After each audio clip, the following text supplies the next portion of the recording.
नमस्कार। BP competition academy में आप सबका स्वागत है। आज हम जो हमारी सीरीज चल रही है टेस्ट होता था, आज उसी सीरीज के प्रश्न नंबर 551 से लेकर 570 नंबर तक यानी 30 प्रश्नों के बारे में आज हम डिस्कस करेंगे। तो हम सभी लोग मिलकर के इन प्रश्नों को पढ़ते हैं। बीच में एक दो दिन सीरीज नहीं हो पाई तो आप परेशान ना हो, आपको पूरा मटेरियल दिया जाएगा। एक चीज़ इसमें हमने करेक्शन किया है कि अब जो हर हफ्ते टेस्ट लेते थे उसे हफ्ते ना लेकर के 15 दिन में हमने कर दिया है। ठीक है, यानी अब आपको पूरे 14 दिन टेस्ट देने होंगे, यानी आपके 15 दिन टेस्ट देने होंगे और 16वें दिन आपका टेस्ट होगा।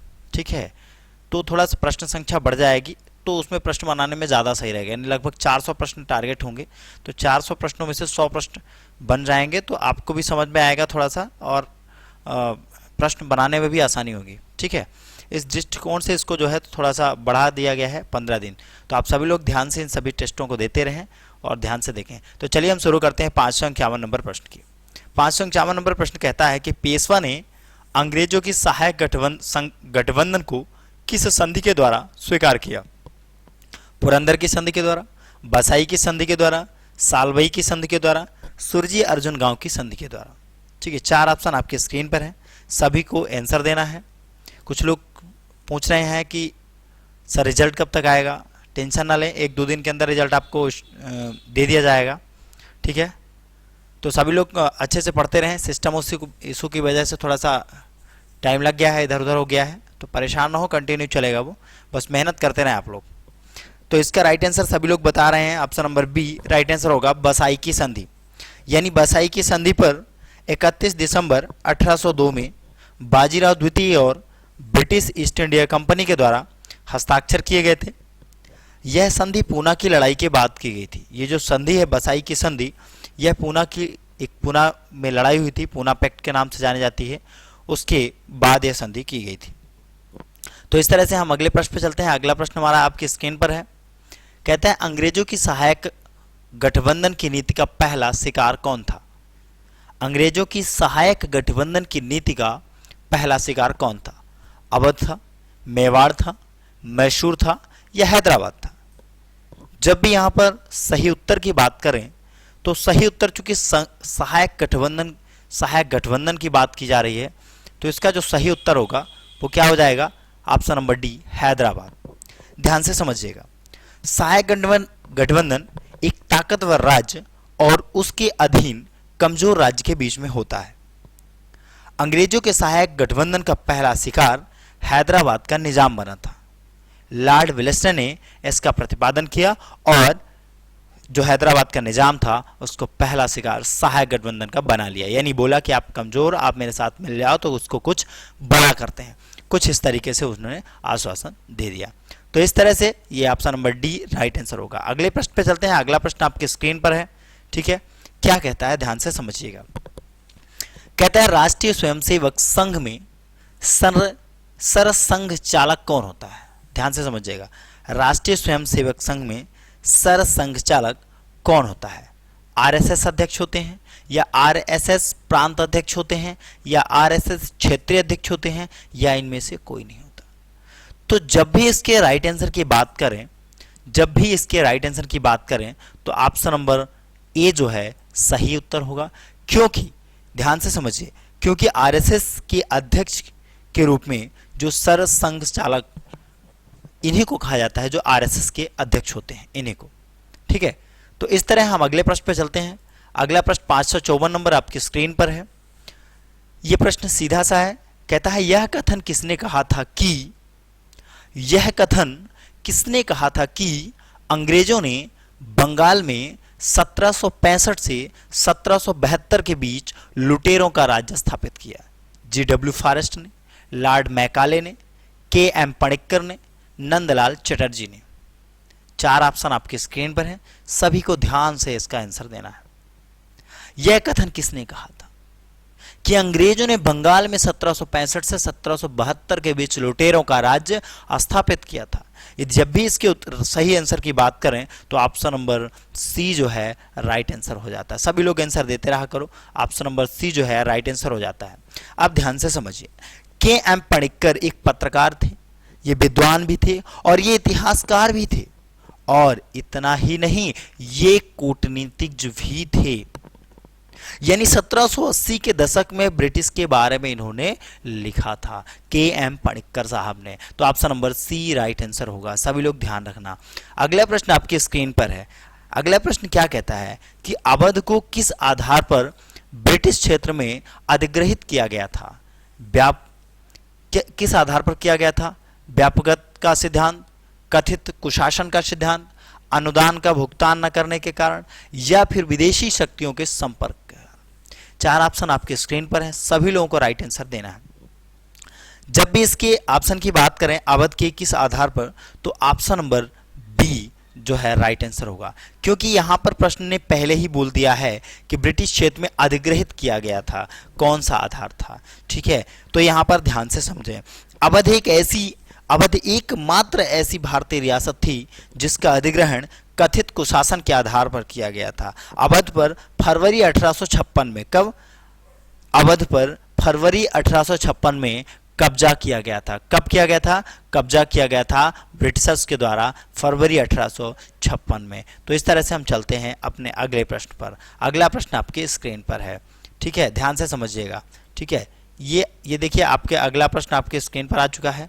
ठीक है, ये आ गया प्रश्न 556 नंबर। निम्नलिखित में से किस देशी रियासत को व्यापकता के सिद्धांत के अंतर्गत अधिग्रहित नहीं किया गया था? सतारा को, पंजाब को, झांसी को, करौली को? जब भी चार ऑप्शन आपके स्क्रीन पर आ जाएं तो आपको राइट आंसर देना है। ध्यान से समझिए कैसे राइट आंसर देंगे। चार ऑप्शन आपके स्क्रीन पर है। ठीक है, जब भी इसके सही उत्तर की बात करें तो ऑप्शन नंबर बी जो है इसका राइट आंसर हो जाएगा। Option number B right answer Punjab. क्या हो जाएगा? पंजाब इसका सही उत्तर हो जाएगा। अब ध्यान से समझिए कैसे होगा ये सही उत्तर। ठीक है, तो चूंकि व्यापकता सिद्धांत के तहत सतारा, संबलपुर, करौली और झांसी का जो है अधिग्रहण किया गया था, यह सिद्धांत लॉर्ड डलहौजी के द्वारा प्रतिपादित किया गया था। किसके द्वारा? लॉर्ड डलहौजी के द्वारा यह अधिग्रहित ये जो सिद्धांत है, व्यापकता सिद्धांत है, प्रतिपादित किया गया था। किसके द्वारा? लॉर्ड डलहौजी के द्वारा। तो पंजाब में किया गया था, करौली में किया गया था, जो ऑप्शन में नहीं है, ऑप्शन में है। ठीक है, लेकिन पंजाब में, अब यहां पर ध्यान से समझना है, यहां पर पंजाब इसलिए किया गया है क्योंकि नहीं की बात की गई है। ठीक है, इसलिए पंजाब राइट आंसर होगा। ठीक है, बाकी कहां कहां किया गया था? तो सतारा में किया गया था, संबलपुर में किया गया था, झांसी में किया गया था, करौली में किया गया था। ठीक है, जबकि पंजाब में नहीं किया गया था। अगला प्रश्न आपके स्क्रीन पर 557 नंबर कहता है, निम्नलिखित में से किस विधेयक के द्वारा ब्रिटिश ईस्ट इंडिया कंपनी की व्यापारिक गतिविधियां समाप्त कर दी गई? पिट्स इंडिया एक्ट 1784, चार्टर अधिनियम 1833, चार्टर अधिनियम 1813, भारत सरकार अधिनियम 1858। चार ऑप्शन है, राइट आंसर आपको देना है। जब भी चार ऑप्शन आपकी स्क्रीन पर है तो राइट आंसर आपको देना है। जब भी बात करें, ठीक है, तो ऑप्शन नंबर बी जो है इसका सही उत्तर हो सकता है, चार्टर अधिनियम 1833। आप ध्यान से समझना है इसको। ठीक है, कैसे समझना है ये बात समझिए। एक्चुअल पे हुआ क्या था कि चार्टर अधिनियम 1833 के द्वारा भारतीय कानूनों को कूटीकृत करने का प्रयास किया गया। इसके द्वारा बंगाल के गवर्नर जनरल को भारत का गवर्नर जनरल बनाया गया। इस अधिनियम के द्वारा ईस्ट इंडिया कंपनी के व्यापारिक एकाधिकार को भी समाप्त कर दिया गया था। तो इस तरीके से इसका राइट आंसर क्या होगा? Option number B right answer होगा। ठीक है, चलिए, जब option number B right answer, तो अगले प्रश्न पे चलते हैं। अगला प्रश्न 558 नंबर आपके स्क्रीन पर है।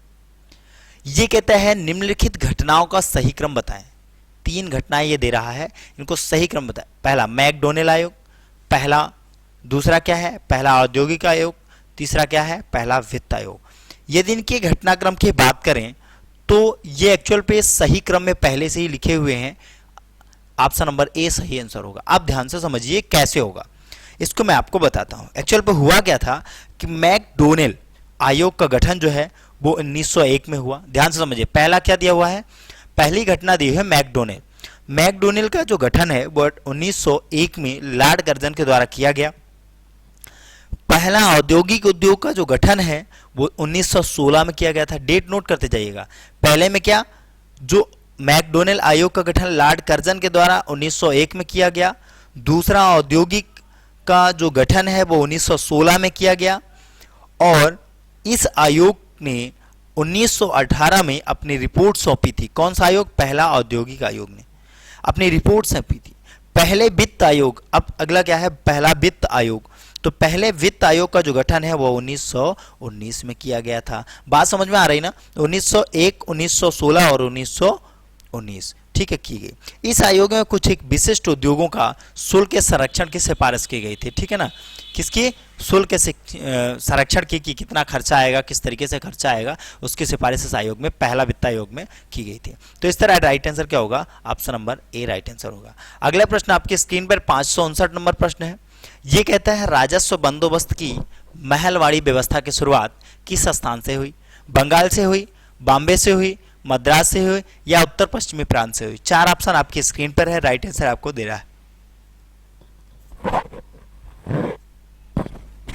बिल्कुल ऑप्शन नंबर डी जो है राइट आंसर होगा। ध्यान से समझिए कैसे होगा।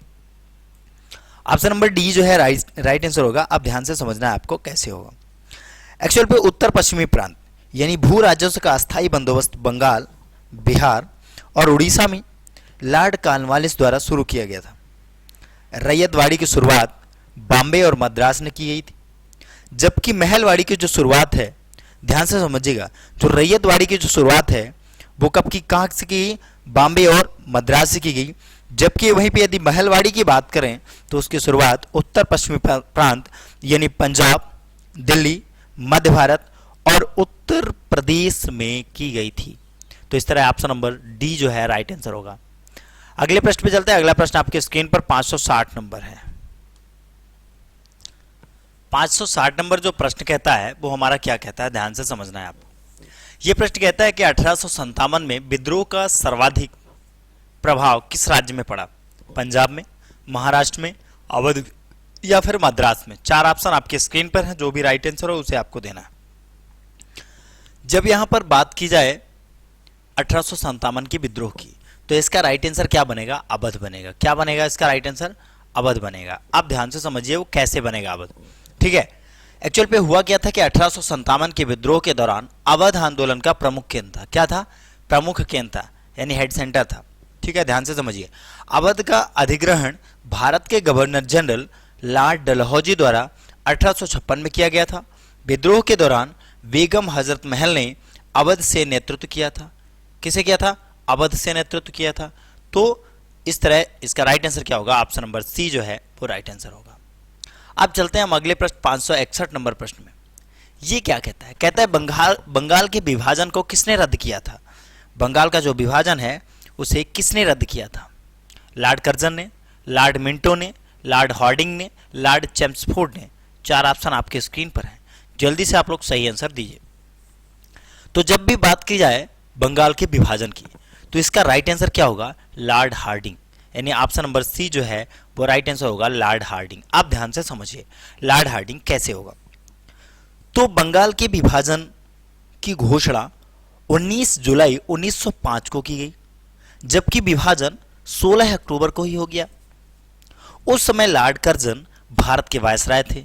लॉर्ड हार्डिंग ने 1911 में बंगाल विभाजन को रद्द कर दिया। किसने? लॉर्ड हार्डिंग ने। कब रद्द किया? 1911 में। किसको रद्द किया? बंगाल के विभाजन को रद्द कर दिया। तो ऑप्शन नंबर सी जो है इसका राइट आंसर होगा। अगले प्रश्न पे चलते हैं। अगला प्रश्न आपके स्क्रीन पर है 562 नंबर। क्या कहता है? कहता है सामाजिक पुनर्जागरण से संबंधित कुमारन असन वर्तमान में किस वर्तमान राज्य से थे? केरल से थे, तमिलनाडु से थे, आंध्र प्रदेश से थे, उपरोक्त में से कोई नहीं। चार ऑप्शन आपके स्क्रीन पर है, सभी लोगों को ध्यान से आंसर देना है। जब भी बात करें राइट आंसर की तो ध्यान से समझिएगा। ऑप्शन नंबर ए इसका राइट आंसर होगा, केरल। सामाजिक पुनर्जागरण का ऑप्शन नंबर ए राइट आंसर होगा, केरल। अब ध्यान से देखिए कैसे होगा। कुमारन असन को महाकवि कुमारन असन भी कहा जाता है। ये केरल में कवियों की त्रिमूर्ति में से एक थे। ये दार्शनिक, समाज सुधारक और श्री नारायण गुरु के शिष्य भी थे। किसके? श्री नारायण गुरु के शिष्य भी थे। क्या नाम था इनका? कुमारन अशन। तो इस तरह राइट आंसर होगा option number C, option number A Kerala. तो इस अगले प्रश्न पे चलते हैं। अगला प्रश्न आपकी स्क्रीन पर 563 नंबर है। कांग्रेस और मुस्लिम लीग के बीच बेहतर संबंध किस समय काल में रहे? कांग्रेस और मुस्लिम लीग, बहुत ही इंपॉर्टेंट प्रश्न है और बहुत ही इंटरेस्टिंग भी है।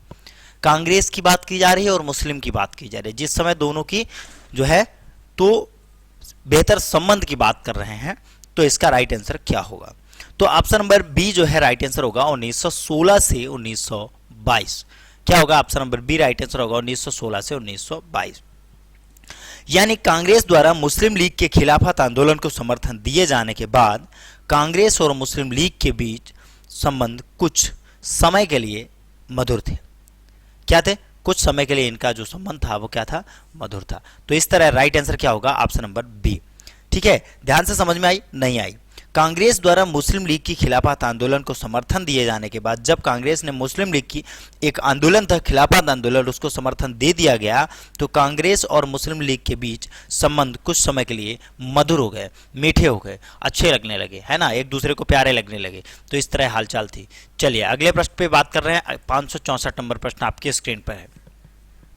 क्या कहता है? कहता है भारतीय राष्ट्रीय कांग्रेस के अधिवेशन की अध्यक्षता करने वाली पहली महिला कौन थी? राजकुमारी अमृत कौर, या फिर विजय लक्ष्मी पंडित, या फिर अरुणा फली, या सरोजनी नायडू। चार ऑप्शन आपकी स्क्रीन पर देगा, आपको सही आंसर पूछेगा। तो आप सही आंसर में क्या करना है? आपको ऑप्शन नंबर डी जो है राइट आंसर बता देनी है, Sarojini Naidu. Option number D क्या बतानी है? सरोजनी नायडू राइट आंसर आपको बताना है। सरोजनी नायडू को भारत की बुलबुल कहा जाता है। क्या कहा जाता है? भारत की बुलबुल कहा जाता है। वेनी बेसेंट के बाद कांग्रेस की दूसरी अध्यक्ष थी, जबकि अध्यक्ष बनने वाली भी पहली महिला थी। ध्यान से समझिएगा, अध्यक्ष बनने वाली, ठीक है, वो पहली महिला थी। तो इस तरह ऑप्शन नंबर डी क्या होगा? राइट आंसर होगा सरोजनी नायडू। अगला प्रश्न आपकी स्क्रीन पर 565 नंबर है। इसमें भी घटनाओं की बात की जा रही है। भारतीय राष्ट्रीय आंदोलन के संदर्भ में निम्नलिखित घटनाओं पर विचार कीजिए। एक्चुअल पे इन्होंने 4 घटनाएं आपको दी हुई है। 4 घटनाओं में से आपको सही क्रम में बताना है कि पहली घटना कैसे हुई, फिर दूसरी कैसे हुई, फिर तीसरी कैसे हुई। ध्यान से समझना है इसको। तो इसका ऑप्शन नंबर, दरअसल ऑप्शन नंबर ए जो है राइट आंसर होगा। क्या होगा? ऑप्शन नंबर ए राइट आंसर होगा, क्योंकि पहले गांधी इरविन समझौता हुआ, फिर कांग्रेस का कराची अधिवेशन हुआ, फिर पूना समझौता हुआ, फिर व्यक्तिगत सत्याग्रह हुआ। तो इस तरह क्या होगा? ऑप्शन नंबर ए सही उत्तर होगा। ठीक है, चलिए अगले प्रश्न की बात कर लें। अब ध्यान से समझिए, यदि पहला उत्तर सही होगा तो थोड़ा इसके बारे में और जान लीजिए कैसे होगा। गांधी इरविन जो समझौता है वो 5 मार्च 1931 को हुआ था। कांग्रेस का जो कराची अधिवेशन है वो 26 से 31 मार्च 1931 को आयोजित किया गया था। पूना जो समझौता है वो 25 मार्च 1932 को हस्ताक्षर हुआ था इसमें। फिर यदि व्यक्तिगत सत्याग्रह की बात करें तो 1940 से लेकर 1941 में 1940-41 में शुरू किया गया था। इस प्रकार इसका जो राइट आंसर होगा वो ऑप्शन नंबर ए सही आंसर होगा। अगले प्रश्न की यदि हम बात करें, अगला प्रश्न 566 नंबर राइट आंसर क्या बनेगा? कहता है springing tiger A study of revolutionary किसकी जीवनी है? भगत सिंह की है, चंद्रशेखर आजाद की है, सुभाष चंद्र बोस की है, श्याम जी की, कृष्ण वर्मा की है। 4 ऑप्शन आपके स्क्रीन पर हैं, सही आंसर आपको बताना है। ऑप्शन नंबर सी इसका राइट आंसर होगा सुभाष चंद्र बोस। आप ध्यान से समझिएगा, ठीक है, option number C right answer होगा सुभाष चंद्र बोस। यह ह्यू टाई की कृति है। इस पुस्तक में द्वितीय विश्व युद्ध और आंग्ल भारत संबंधों का विवरण किया गया है। इस पुस्तक में सुभाष चंद्र बोस के जीवन, दर्शन, आदर्श, राष्ट्रवाद और राजनीतिक चतुरता के बारे में लिखा गया है। तो इस तरह ऑप्शन नंबर सी जो है वो क्या होगा? राइट आंसर होगा सुभाष चंद्र बोस। अगला प्रश्न आपकी स्क्रीन पर 567 नंबर प्रश्न है। क्या कहता है? ध्यान से समझिएगा, ठीक है। 567 नंबर प्रश्न है, ध्यान से समझिएगा क्या कहता है। प्रश्न कहता है कि दूसरा गोलमेज सम्मेलन लंदन में किस स्थान पर आयोजित किया गया था? Saint James Palace, Kingsley Palace, Buckingham Palace, या 10 डाउनिंग स्ट्रीट। 4 ऑप्शन आपकी स्क्रीन पर है। यदि सही उत्तर की बात करें तो ऑप्शन नंबर ए जो है राइट आंसर होगा, सेंट जेम्स पैलेस। यानी दूसरा गोलमेज सम्मेलन सितंबर से दिसंबर 1931 में लंदन में आयोजित हुआ। इस सम्मेलन में गांधी जी ने कांग्रेस का प्रतिनिधित्व किया। क्या नाम था सम्मेलन का? दूसरा गोलमेज सम्मेलन। कब आयोजित हुआ? 1931 में। कौन से महीने में? सितंबर से लेकर दिसंबर तक। ठीक है, चलिए अगले प्रश्न की यदि हम बात करें तो अगला प्रश्न आपकी स्क्रीन पर है, 568 नंबर प्रश्न है। कहता है शाहजहां के दरबार में जाने वाला पुर्तगाली यात्री कौन था जिसने तख्त ई ताउस का विवरण किया था? जीन बाप्तिस्ते टर्नर, गेरोनिमो वेरोनो, पियर जीन ग्रोसले, जीन पाल दुबोइस। 4 ऑप्शन आपके स्क्रीन पर है। ऑप्शन नंबर ए इसका राइट आंसर होगा, जीन बाप्तिस्ते टर्नियर। ऑप्शन नंबर ए जो है राइट आंसर होगा, ध्यान से समझिए। ठीक है, क्योंकि जीन बाप्तिस्ते टर्नियर एक फ्रांसीसी आभूषणकार और यात्री था। उसने मुगल काल का काफी विस्तृत वर्णन किया। तख्त ही ताउस का निर्माण शाहजहां ने करवाया था। किसने करवाया था? शाहजहां ने करवाया था। किसका निर्माण करवाया था? तख्त ई ताउस का। अगले प्रश्न पे चलते हैं। यदि हम अगले प्रश्न की बात करें, 569 नंबर प्रश्न की बात करें तो क्या कहता है? ये कहता है कि निम्नलिखित में से किस अवसर पर बॉम्बे को पुर्तगालियों ने अंग्रेजों को सौंपा था? स्पेन के नियंत्रण से पुर्तगाल की आजादी, चार्ल्स द्वितीय का पुर्तगाली राजकुमारी कैथरीन ऑफ ब्रागांजा से विवाह, 1858 में ब्रिटेन के हाथों स्पेन की हार, या 1630 को मैड्रिड की संधि। 4 ऑप्शन आपके स्क्रीन पर हैं। जो भी सही उत्तर है आप दे दीजिए। तो देखो, मुझसे तो सही उत्तर पूछेगा तो मैं ऑप्शन नंबर बी ही सही उत्तर बताऊंगा। ठीक है, क्योंकि यहां पर चार्ल्स द्वितीय का पुर्तगाली राजकुमारी कैथरीन ऑफ ब्रागांजा से विवाह हुआ था। यह बिल्कुल सच्ची घटना है। 21 सितंबर 1668 को चार्ल्स द्वितीय ने बॉम्बे को 10 पाउंड की वार्षिक राशि पर ईस्ट इंडिया कंपनी को लीज पर दे दिया था। कितने में? 10 पाउंड की वार्षिक राशि पर ईस्ट इंडिया कंपनी को लीज पर दे दिया था। किसने दिया था? चार्ल्स द्वितीय ने। कब दिया था? 1668 में। कौन सी तारीख को? 21 सितंबर को। इस तरह राइट आंसर क्या होगा? Option number B. अगला प्रश्न आपकी स्क्रीन पर 570 नंबर है। कहता है 1613 में सूरत में कारखाना स्थापित करने के लिए किसने जहांगीर को राजी किया?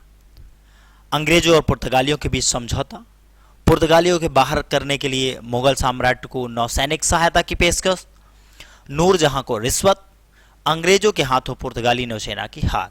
चाहे यदि 4 ऑप्शनों की बात करें तो ऑप्शन नंबर डी जो है इसका राइट आंसर होगा।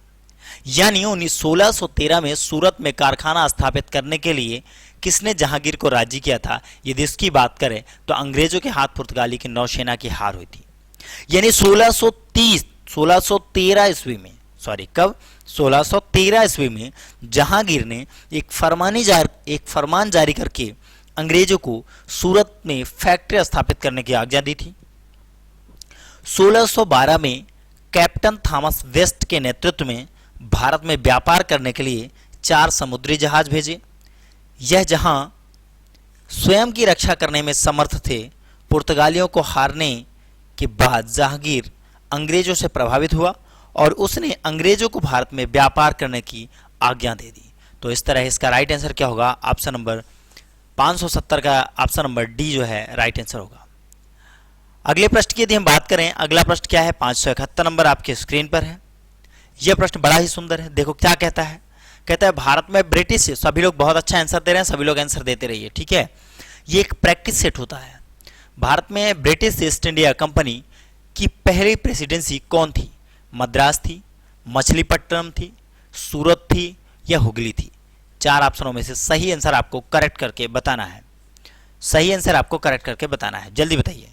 जब यदि हम सही आंसर की बात कर लें तो ऑप्शन नंबर सी जो है राइट आंसर होगा। क्या होगा? ऑप्शन नंबर सी जो है वो राइट आंसर होगा, सूरत। यानी ब्रिटिश ईस्ट इंडिया कंपनी ने भारत में सबसे पहले सूरत प्रेसिडेंसी की स्थापना की। इसके अलावा पूर्व में जावा में बंतम प्रेसिडेंसी थी, जहां पर कप्तान लैंकास्टर में फैक्ट्री को स्थापित कर दिया गया। इस तरह ऑप्शन नंबर सी जो है राइट आंसर होगा। यदि हम अगले प्रश्न की बात करें, अगला प्रश्न है 572 नंबर प्रश्न की बात करें, यहां पर स्टेटमेंट दे दिया गया है। क्या कहता है कि 1767 से लेकर 69 के आंग्ल मैसूर युद्ध से ठीक पहले हैदर अली के विरुद्ध त्रिकोणीय गठबंधन में कौन जुड़ा था? अंग्रेज, हैदराबाद का निजाम, मराठा, त्रावणकोर का राजा। 4 ऑप्शन आपकी स्क्रीन पर दिया है। पहला 1 2 3, दूसरा 1 3 4, तीसरा 1 2 4, चौथा 2 3 4। अब ध्यान से समझिए, दरअसल इसका पहला ऑप्शन जो है वो राइट आंसर होगा, ऑप्शन नंबर ए राइट आंसर होगा, 1 2 3। पहला आंसर क्या कहता है? एक्चुअल पे 1 2 3 यानी सबसे पहले क्या हुआ था? अंग्रेज आए, फिर हैदराबाद का निजाम हुआ, फिर इसके बाद मराठा। यानी 1766 में हैदर अली के विरुद्ध ब्रिटिश, मराठा, हैदराबाद के निजाम एक हो गए थे। 1768 में मराठा और हैदराबाद के निजाम द्वारा साथ छोड़ने के बाद अंग्रेजों को अकेले हैदर अली से लड़ना पड़ा। इस तरह ऑप्शन नंबर ए जो है राइट आंसर होगा। जब भी हम बात करें अगले प्रश्न की, अगला प्रश्न आपकी स्क्रीन पर है 573 नंबर। कहता है व्यापकता के सिद्धांत के द्वारा निम्नलिखित में से किस क्षेत्र को अंग्रेजों ने अधिग्रहित नहीं किया था? सतारा को, नागपुर को, झांसी को, मैसूर को। 4 ऑप्शन आपकी स्क्रीन पर है, सभी लोग राइट आंसर देते रहिए। ठीक है, 573 नंबर का सही आंसर देना है आपको। तो जब भी इसके सही आंसर की बात करें तो ऑप्शन नंबर डी जो है राइट आंसर होगा, मैसूर। ऑप्शन नंबर डी जो है वो राइट आंसर होगा क्या? मैसूर।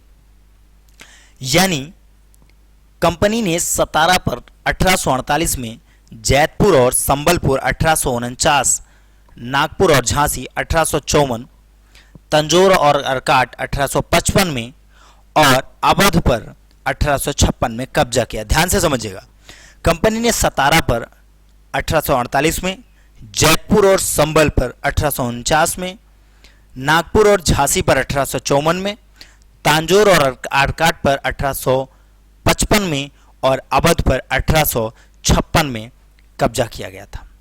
तो इस तरह राइट आंसर क्या होगा? Option number D. अगले प्रश्न की बात करें, 574 नंबर प्रश्न कहता है 1857 के विद्रोह का नेतृत्व लखनऊ से किसने किया था? मौलवी ने किया था, अहमदुल्ला शाह ने किया था, विरजिस कादिर ने किया था, बेगम हजरत महल ने किया था, तात्या टोपे ने किया था। 4 ऑप्शन आपके स्क्रीन पर हैं, सही उत्तर आप बता दीजिए। जब भी बात की जाए 1857 की तो ऑप्शन नंबर सी जो है राइट आंसर बनेगा। क्या? Begum Hazrat Mahal option number right answer बनेगा। क्या कहता है? कहता यही है कि 1857 के विद्रोह का नेतृत्व लखनऊ में किसने किया था? बेगम हजरत महल ने। बिल्कुल सही किया था, और क्या उसमें? हाँ, बेगम हजरत महल अवध के नवाब वाजिद अली शाह की पत्नी थी भाई। कौन थी? बेगम हजरत महल अवध के नवाब कौन थे? वाजिद अली शाह, उनकी पत्नी थी। बेगम हजरत महल ने अपने 11 वर्ष के पुत्र विरजिस कादर के नाम पर शासन किया और 1857 के आंदोलन का नेतृत्व लखनऊ से किया। कहां से किया? लखनऊ से किया। जल्दी से कमेंट में बताओ लखनऊ कहां है। सभी लोग अच्छा आंसर दे रहे हैं, सभी लोग देते रहिए। चलिए अगले प्रश्न की यदि हम बात करें 575 नंबर की, ध्यान से देखिए, आ गया स्क्रीन पर, आ गया, ये आया, देखिए। कहता है मानवता के लिए एक धर्म, एक जाति और एक ईश्वर का सिद्धांत किसने दिया था? ज्योतिबा फुले ने दिया था, विवेकानंद ने दिया था, श्री नारायण गुरु ने दिया था, डॉक्टर बी.आर. अंबेडकर ने दिया था। 4 ऑप्शन आपकी स्क्रीन पर है, सही उत्तर आना चाहिए भाई। ठीक है, जल्दी से सही उत्तर बताइए। ठीक है, क्या होगा? सभी लोग ध्यान से आंसर देते रहिए, सही उत्तर बताइए क्या होगा। तो ऑप्शन नंबर सी जो है राइट आंसर होगा, श्री नारायण। क्या होगा? ऑप्शन नंबर सी जो है राइट आंसर होगा, श्री नारायण। ठीक है, आप ध्यान से समझिए, ऑप्शन नंबर सी जो है क्या है? श्री नारायण। अब थोड़ा सा समझिए इनके बारे में, श्री नारायण गुरु जी के बारे में। ये एक धर्मगुरु हैं और एक जाति और एक ईश्वर का उपदेश दिया था इन्होंने। उनके नास्तिक शिष्य सहस्त्र अध्ययन ने इस सिद्धांत ने प्रतिपादित होकर ना कोई ईश्वर, ना जाति और ना ही धर्म का सिद्धांत दिया। क्या नाम था शिष्य का? सहस्त्र नाम था। उन्होंने क्या किया? उन्होंने बताया, उन्होंने इनके जो इनका जो उपदेश था उससे प्रतिपादित होकर, ठीक है ना, इनके अध्ययन के सिद्धांत से प्रेरित होकर के ना कोई ईश्वर, ना जाति और ना ही धर्म का सिद्धांत समाज को दिया। तो इस तरह राइट आंसर क्या होगा? Option number C, Shri Narayana Guru. अगला प्रश्न आपकी स्क्रीन पर है, कहता है भारत में पश्चिमी शिक्षा का मैग्ना कार्टा किसे कहा जाता है? पब्लिक इंस्ट्रक्शन समिति की रिपोर्ट 1823, चार्टर अधिनियम 1823, हंटर आयोग की रिपोर्ट 1862, वुड्स डिस्पैच 1854। चार ऑप्शन आपके स्क्रीन पर है। चारों ऑप्शन में से आपको क्या आंसर आपका सही होगा, आपको आंसर देना है। तो जब भी इसके राइट आंसर की बात करें तो ध्यान से समझिए, ऑप्शन नंबर डी जो है राइट आंसर होगा, वुड्स डिस्पैच 1854। यानी 1854 में वुड्स डिस्पैच के द्वारा भारतीय शिक्षा प्रणाली की नींव रखी गई। इसमें बॉम्बे, कलकत्ता और मद्रास में विश्वविद्यालय की व्यवस्था की गई। वुड्स डिस्पैच को भारत में अंग्रेजी शिक्षा का मैग्ना कार्टा कहा जाता है। क्या कहा जाता है? भारत में अंग्रेजी शिक्षा का मैग्ना कार्टा किसको कहा जाता है? वुड्स डिस्पैच को कहा जाता है। ठीक है, इस तरह ऑप्शन नंबर डी जो है राइट आंसर होगा। क्या राइट आंसर होगा? ऑप्शन नंबर डी जो है राइट आंसर होगा। बात समझ में आ रही ना? चलिए चलते हैं अगले प्रश्न पे। 577 नंबर प्रश्न आपकी स्क्रीन पर है। 1864 में मद्रास में वेद समाज की स्थापना किसने की? केशव चंद्र सेन ने, लोक के हितवादी ने, शिवनाथ शास्त्री ने, देवेंद्रनाथ टैगोर ने। चार ऑप्शन है, चारों ऑप्शन में से सही उत्तर क्या होगा आपको बताना है। जब भी सही उत्तर की बात करें तो क्या होगा? जब भी सही उत्तर की बात करें, चूंकि 577 नंबर वो भी 1868 की बात कर 64 की बात कर दिया है, तो इसका राइट आंसर क्या होगा? ऑप्शन नंबर ए, केशव चंद्र सेन। ठीक है, चलिए केशव चंद्र सेन। आप ध्यान से समझिए, दक्षिण भारत में ब्रह्म समाज के द्वारा सुधार किए गए यह कार्य केशव चंद्र सेन ने वेद समाज के अंतर्गत किया था। किसके समाज के अंतर्गत किया था? वेद समाज के अंतर्गत किया था। तो अगला प्रश्न आपके स्क्रीन पर 578 नंबर। बस दो प्रश्न और बच्चे हुए, ध्यान से पढ़िएगा। 1922 में झील सेवा मालन की स्थापना किसने की थी? नारायण मल्हार जोशी ने, अमृतलाल विठलदास ठक्कर ने, ज्योतिबा फुले ने, बाबा आमटे ने। चार ऑप्शन आपके स्क्रीन पर है, राइट आंसर आपको ध्यान से देना है। ठीक है, ऑप्शन नंबर बी जो है इसका राइट आंसर होगा, Amritlal Vithaldas Thakkar. Option number B right answer होगा इसका। ध्यान से समझिए, अब जब अमृतलाल भैया का नाम आ ही गया है तो ध्यान से समझिए क्या है ये। अमृतलाल विठलदास को ठक्कर बापा भी कहा जाता है। क्या कहा जाता है? ठक्कर बापा के नाम से भी जाना जाता है। वे प्रसिद्ध समाज सेवक थे। ये जो ठक्कर बप्पा जी थे, गुजरात में जनजातीय लोगों की सहायता के लिए काफी कार्य किया। 1922 में उन्होंने भील सेवा मंडल की स्थापना की। किसकी की? भील सेवा मंडल की स्थापना की। क्या ऑप्शन था? ऑप्शन नंबर बी जो है राइट आंसर होगा। क्या नाम था? बाबा ठक्कर। ठीक है, बाबा ठक्कर। अगला प्रश्न आपकी स्क्रीन पर 579 नंबर है। निम्नलिखित में से 1912 में दिल्ली षड्यंत्र किसके द्वारा रचा गया? रास बिहारी बोस, भाई परमदास, सचिंद्रनाथ सन्याल, सोहनलाल पाठक। चार ऑप्शन आपके स्क्रीन पर है, राइट आंसर आपको देना है। सभी लोग ध्यान से इसका राइट आंसर देते रहिए। ठीक है, तो जब भी 579 नंबर के आंसर की बात यदि हम कर लें तो क्या होगा? ऑप्शन नंबर ए जो है राइट आंसर होगा, रास बिहारी बोस। क्या होगा? रास बिहारी बोस। दरअसल दिल्ली षड्यंत्र में 1912 में भारत के वायसराय लॉर्ड हार्डिंग को मारने का प्रयास किया गया। यह षड्यंत्र भारत की राजधानी को कलकत्ता में दिल्ली स्थापित करने के बाद रचा गया था।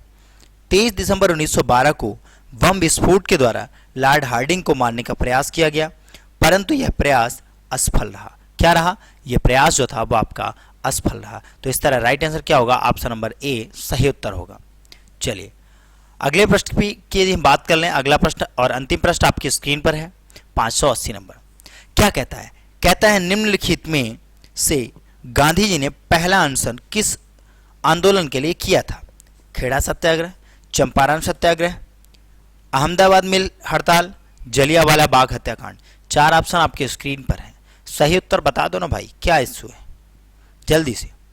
चलो हम तो बताएंगे ही, आप भी बता रहे हो, बहुत अच्छा आंसर दे रहे हो सभी लोग। चलो ध्यान से समझना, ऑप्शन नंबर सी जो है अहमदाबाद मिल हड़ताल राइट आंसर होगा। मार्च 1918 में गांधी जी के नेतृत्व में अहमदाबाद मिल में हड़ताल की गई। 15 मार्च 1918 को गांधी जी ने अपना आमरण अनशन शुरू कर दिया था। यानी ऑप्शन नंबर सी जो है इसका राइट आंसर होगा। तो इस तरह आप सभी लोग सारे आंसर देते रहें, सभी लोग अच्छे से पढ़ते रहें, ठीक है, अच्छे से याद करते रहें।